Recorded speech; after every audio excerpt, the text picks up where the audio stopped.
Hello everyone, welcome to my channel. And today we are going to cover a poem of Sri Aurobindo Ghosh, that is The Tiger and the Deer. So, before starting the video, if you haven't subscribed my channel yet, then do subscribe and hit the bell icon for the latest updates of the videos. Sri Aurobindo Ghosh was a poet, thinker, freedom fighter, yogi, Indian philosopher, nationalist, and spiritual leader. He had learned various foreign languages like Greek, French, Italian, German, Latin, and Spain. He had also learned Sanskrit and read the Vedas, the Upanishads, and he had learned Marathi, Gujarati, and his native language, that is Bengali. In 1893, he accepted an appointment in the Baroda State Service. He has his own newspaper named Vande Mataram, through which he motivated people for freedom. His literary works are Savitri, an epic poem of 1950, which is considered as one of the greatest works of him, The Life Divine, Essay on Gita, collected poems, The Human Cycle, and On the Veda. About the poem The Tiger and the Deer. The Tiger and the Deer poem has been written by Aurobindo Ghosh, and it is a symbolic poem written in free verse, where one animal, that is tiger, is represented as the destructive and cruel beauty of nature, whereas the another animal, deer, is a representative of peace, innocent and mild beauty of nature. Gist of the poem.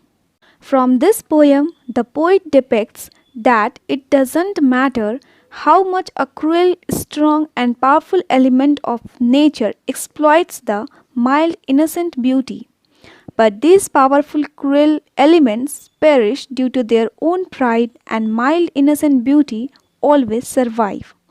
The tiger and the deer एक symbolic poem है जिसमें poet ने the tiger को cruel beauty के रूप में represent किया है और डियर को एक माइल्ड इनोसेंट ब्यूटी की तरह रिप्रेजेंट किया है। इस पोएम में उन्होंने बताया है कि टाइगर जो कि एक क्रूएल ब्यूटी है और डियर जो कि एक माइल्ड ब्यूटी है, वो कैसे टाइगर के द्वारा हंट की जाती है।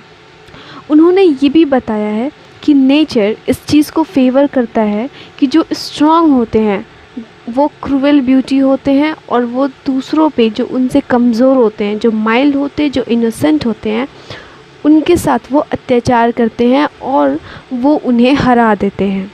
बट उन्होंने इस बात को भी बताया है कि जो क्रूएल ब्यूटी होते हैं वो ज़्यादा दिन तक सरवाइव नहीं कर पाते और जो इनोसेंट माइल्ड ब्यूटी होती हैं वो ही ज़्यादा दिन तक लॉन्ग लास्टिंग होते हैं और वो ही ज़्यादा दिन तक सरवाइव करते हैं, क्योंकि जो स्ट्रॉन्ग ब्यूटी होते हैं वो क्रूएल बन जाते हैं और वो अपने ही प्राइड में ख़त्म हो जाते हैं, लेकिन जो माइल्ड ब्यूटी होती है, जो हार्मलेस ब्यूटी होती है, वो सरवाइव करती है बिना किसी को नुकसान पहुंचाए हुए।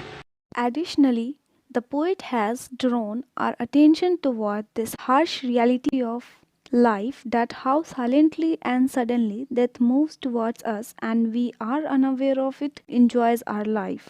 When death catches us suddenly, we have to go with it and leaving all the relations here.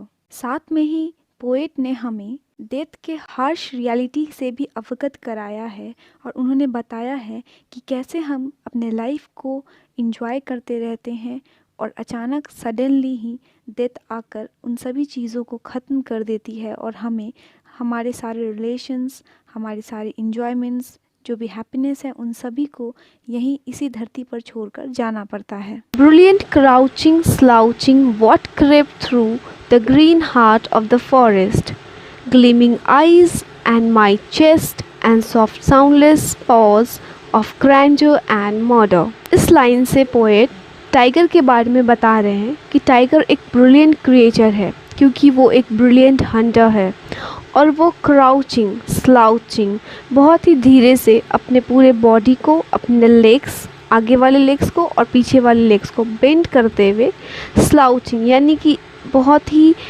आलसी बनकर, यानी कि बहुत ही लेज़ी वे में वो धीरे धीरे क्रीपिंग करते हुए, यानी कि रेंगते हुए आगे बढ़ रहा है। कहाँ पर? Green heart of the forest, यानी कि ऐसे फॉरेस्ट में जो कि बहुत ही ज़्यादा थिक है, बहुत ही ज़्यादा डेंस्ड है और हार्ट है, यानी कि बहुत ही ज़्यादा ग्रीन है। वहाँ पे बहुत सारे पत्ते हैं, बहुत सारे पेड़ हैं। उसके बीच में वो छिपते हुए धीरे धीरे बेंड, अपने लेग्स को बेंड करके आगे बढ़ रहा है। ग्लीमिंग आइज़, उसके आइज़ में बहुत ही चमक है जिसकी वजह से वो रात को भी देख सकता है। और उसकी जो चेस्ट है वो बहुत ही माइटी है, यानी कि उसके चेस्ट से पता चलता है कि वो कितना ज़्यादा उसके अंदर पावर है और वो कितना ज़्यादा स्ट्रेंथफुल है। एंड सॉफ्ट साउंडलेस पॉज, और उसके जो पॉज हैं, उसके जो पैर हैं वो काफ़ी ज़्यादा नरम हैं और साउंडलेस हैं, यानी कि वो बिल्कुल भी आवाज़ नहीं करते जब वो चलता है तो। और इससे उसे मदद मिलती है हंट करने में, शिकार करने में। और उन्होंने, यानी कि पोएट ने टाइगर को ग्रैंडर एंड मर्डर कहा है। वो कह रहे हैं कि वो बहुत ही ज़्यादा विशाल है और वो मर्डरर भी है, और वो ऐसी ब्यूटी है जो दूसरे को किल करती है, यानी कि वो क्रूअल ब्यूटी है, डिस्ट्रक्टिव ब्यूटी है। The wind slipped through the leaves as if afraid lest its voice and the noise of its step perturb the pitiless splendor। अब इस लाइन में भी पोएट ने टाइगर को पिटीलेस स्प्लेंडर, यानी कि ऐसी ब्यूटी को एड्रेस किया है कि वो बता रहे हैं कि टाइगर एक पिटीलेस स्प्लेंडर है, यानी कि ऐसा ब्यूटी, ऐसा impressive beauty. Splendor means impressive beauty, तो वो एक ऐसा इम्प्रेसिव ब्यूटी है जो कि पिटीलेस है, जिसके अंदर बिल्कुल भी दया नहीं है, बिल्कुल भी सिंपैथी नहीं है, क्योंकि वो एक किलर है और उसके अंदर दया नहीं, वो पिटीलेस है। और वो बता रहे कि जो विंड है वो भी, यानी कि जो हवा है वो भी धीरे से स्लिप हो रही है, हवा लीव्स के बीचों बीच, यानी कि लीव्स के बीच से वो जो हवा है वो स्लिप हो रही है, क्योंकि वो डरी हुई है कि अगर वो बहुत ही तेज़ी से बहेगी तो आवाज़ होगी, और उसकी आवाज़ से जो लीव्स के जो चरचराने, यानी कि फ्लटरिंग की जो आवाज़ होगी, उससे उसकी जो टाइगर है उसके शिकार करने में डिस्टर्ब हो सकता है। इस वजह से विंड भी एफ्रेड है उससे। यहाँ पे वो नेचर के बारे में बता रहे कि नेचर भी कैसे हेल्पफुल होती है, मदद करती है ऐसे क्रूअल ब्यूटीज़ को ने वर्क को परफॉर्म करने में। Hardly daring to breathe but the great beast crouched and crept and crouched a last time noiseless fatal. और वो कह रहे हैं कि जो हवा भी है वो भी बहुत ही मुश्किल से सांस ले रही है, यानी कि वो भी बहुत ही डेयर कर रही है, बहुत ही मुश्किल से साहस कर रही है सांस लेने का, ताकि बिल्कुल भी आवाज़ ना हो। क्योंकि जो ग्रेट बिस्ट है, जो बहुत ही ज़्यादा जो ग्रेट और बिस्ट यानी कि जानवर, ख़तरनाक जानवर है जो कि टाइगर है, वो क्राउज यानी कि वो धीरे धीरे क्राउज कर रहा है, अपने लेग्स को बेंड किया हुआ है और क्रेप्ट और धीरे धीरे रेंगते हुए आगे बढ़ रहा है। और ये उसका लास्ट टाइम क्राउचिंग है, यानी कि ये जो क्राउचिंग का जो उसका मूवमेंट जो वो कर रहा है वो उसका लास्ट टाइम है, जो कि बहुत ही नॉइज़लेस है, बहुत ही कम आवाज़ बिल्कुल भी प्रोड्यूस नहीं कर रहा। ये लास्ट टाइम है जो वो खुद के बॉडी को क्राउज्ड किया हुआ है और क्रेप्ट कर रहा है, क्योंकि इसके बाद वो अचानक से शिकार पर हमला कर देगा। Till suddenly death leaped on the beautiful wild deer as it drank unsuspecting from the great pool in the forest coolness and shadow। और ये इसलिए है, ये जो नॉइज़लेस क्राउचिंग हो रहा है टाइगर का, वो तब तक ही है जब तक कि अचानक से जो मृत्यु है उस वाइल्ड खूबसूरत वाइल्ड डियर को घेर ना ले, यानी कि जब तक वो हमला ना करे तब तक ही टाइगर क्राउचिंग कर रहा है, बहुत ही धीरे से क्रेप्ट कर रहा है, क्योंकि इसके बाद वो अचानक से अपने शिकार पर हमला कर देगा। और उसका शिकार कौन है? एक बहुत ही खूबसूरत वाइल्ड डियर है, जो कि बहुत ही अनएक्सपेक्टेड वे में, बहुत ही अनअवेयर होके, बहुत ही मज़ा लेते हुए फॉरेस्ट के कूलनेस में, शैडो में, यानी कि फॉरेस्ट जहाँ पे बहुत ही ठंडा है और शैडो बहुत ही छाँवदार है, उस फॉरेस्ट के बीच में पानी पी रहा है बहुत ही मस्ती में, और उसे पता भी नहीं है क्या होने वाला है उसके साथ। यहाँ पे पोएट ये बताते हैं और वो हमें ये समझाने की कोशिश भी कर रहे हैं कि हम ह्यूमंस जो हैं वो बहुत ही अनएक्सपेक्टेड होकर, अनअवेयर होकर अपने लाइफ को एंजॉय करते रहते हैं, और अचानक से डेथ हमारे ऊपर आ जाती है और हमारे ऊपर हावी हो जाती है और हम मर जाते हैं। And it fail and torn died remembering its mate left soul in the deep woodland। और वो जो डियर है वो अचानक से जो टाइगर का हमला हो गया उसके ऊपर, तो वो गिर पड़ा, उसे पता नहीं चला कि उसके साथ क्या हुआ और वो फेल हो गया, यानी कि वो गिर गया। और टॉर्न, और उसकी जो बॉडीज़ हैं वो चीर दी गई, किसके द्वारा? टाइगर के द्वारा। और अब वो जब वो मर रहा है तो वो रिमेंबर, यानी कि वो याद कर रहा है अपने उस मेट को, अपने उस साथी को जो कि अकेला छूट गया है उस जंगल में। उस जंगल में अब वो जो डीप वुडलैंड है, यानी कि डीप वुडलैंड जो जंगल है जो कि बहुत ही ज़्यादा घना है, डेंस है, उस जंगल में अब अचानक से जो वो मर चुका है, तो अब वो सोच रहा है कि इस जंगल में उसका जो साथी है वो अब अकेला छूट गया है।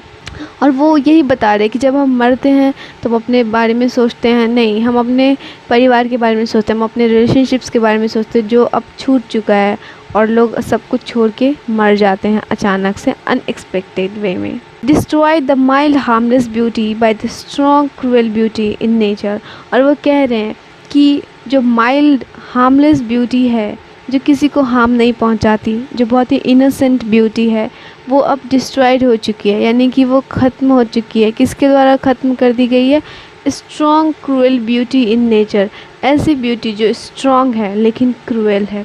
यहाँ पे वो बता रहे हैं कि जो स्ट्रॉन्ग क्रूअल ब्यूटी होती है वो भी नेचर की ही एलिमेंट है, क्योंकि टाइगर को भी नेचर ने बनाया है। टाइगर को जो सारे फीचर्स दिए गए हैं वो भी नेचर के द्वारा ही उसे दी गई हैं, जो उसे हेल्प करती हैं हंट करने में। तो जो क्रूअल ब्यूटी है, जो स्ट्रॉन्ग क्रूअल ब्यूटी है, वो भी नेचर के ही एलिमेंट है और वो ख़त्म कर देती है नेचर के इनोसेंट, माइल्ड और हार्मफुल ब्यूटी को। यही नेचर का लॉ है। But a day may yet come when the tiger crouches and lives no more in the dangerous heart of the forest, as the mammoth shakes no more the plains of Asia। और वो, लेकिन poet ये भी कह रहे हैं कि लेकिन वो दिन भी अब दूर नहीं जब टाइगर का जो क्राउचेज है, यानी कि धीरे धीरे जो वो बढ़ता है हंट करने के लिए, और उसके जो लिप्स हैं जो वो मृत्यु की तरह से धावा बोल देता है, वो ख़त्म हो जाएंगे और वो उस फॉरेस्ट को बिल्कुल भी डेंजरस नहीं रह पाएगा। यानी कि वो जो फॉरेस्ट है वो जो डेंजरस है क्योंकि उसमें टाइगर घूमते हैं, तो बाकी सारे जानवर बहुत ही डरते रहते हैं, वो डेंजर फील करते हैं आसपास, और वो बहुत ही चौकन्ने रहते हैं, अटेंटिव रहते हैं। तो अब वो दिन ज़्यादा दूर नहीं है कि वो उस डेंजर को फील करना बंद कर देंगे और वो जो डेंजरस ब्यूटी है वो ख़त्म हो जाएंगी। As the mammoth shakes no more the plains of Asia, क्योंकि जैसे मैमथ जो है, जो कि एक एक्सटिंक्ट स्पीशीज़ है, जो कि बहुत ही विशालकाय हाथी की तरह दिखने वाला जानवर हुआ करता था, अब वो एक्सटिंक्ट हो चुका है। वो बहुत ही ज़्यादा विशाल था और कहते हैं कि वो जब चलता था तो धरती काँपती थी, यानी कि वो बहुत ही ज़्यादा विशाल था और उसके जो वज़न, वो बहुत ही ज़्यादा वज़न था उसमें, तो और वो बहुत ही ज़्यादा डिस्ट्रक्टिव ब्यूटी था, और वो अब ख़त्म हो चुका है। उसी तरीके से वो दिन भी दूर नहीं है जब टाइगर भी ख़त्म हो जाएगा और उसके जो क्राउचेज़ हैं, उसके जो लिप्स हैं, वो अब फॉरेस्ट के बाकी जानवरों को नहीं डरा पाएंगी। Still then shall the beauty wild deer drink from the coolness of great pools in the leaves shadow। और फिर क्या होगा कि वो जो वाइल्ड डियर्स हैं, जो इनोसेंट ब्यूटीज़ हैं, वो आराम से बिना किसी भय के, बिना किसी डेंजर को फील किए हुए अपने लाइफ को एंजॉय कर पाएंगी। और साथ में ही ग्रेट पूल्स, यानी कि जो बड़े बड़े तालाब वगैरह होते हैं, उसमें से वो आराम से छाँव में बैठ के पानी पी पाएंगी। क्योंकि जैसे अभी वो पानी पी रहा था वो डियर, लेकिन वो मारा गया क्योंकि टाइगर वहाँ आ गया था।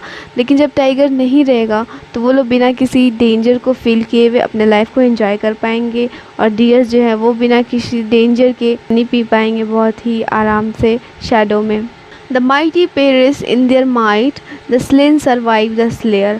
और अब पोइट ये कह रहे हैं कि जो माइटी होते हैं, जो खुद को बहुत ही ज़्यादा माइटी समझते हैं, जो खुद को बहुत ज़्यादा शक्तिशाली समझते हैं, पावरफुल समझते हैं, वो अपने घमंड में चूर होके ही मरते हैं। वो जो है वो अपने घमंड में, वो अपने प्राइड में कि वो बहुत ज़्यादा पावरफुल हैं, वो कमज़ोरों पे अत्याचार करेंगे, ये सोच ही उनको उनके ख़त्म तक, उनके अंत तक पहुंचा देती है उन्हें। लेकिन जो माइल्ड ब्यूटीज़ हैं, जो किसी को हार्म नहीं पहुंचाती, वही जो है वो सरवाइव कर जाती हैं।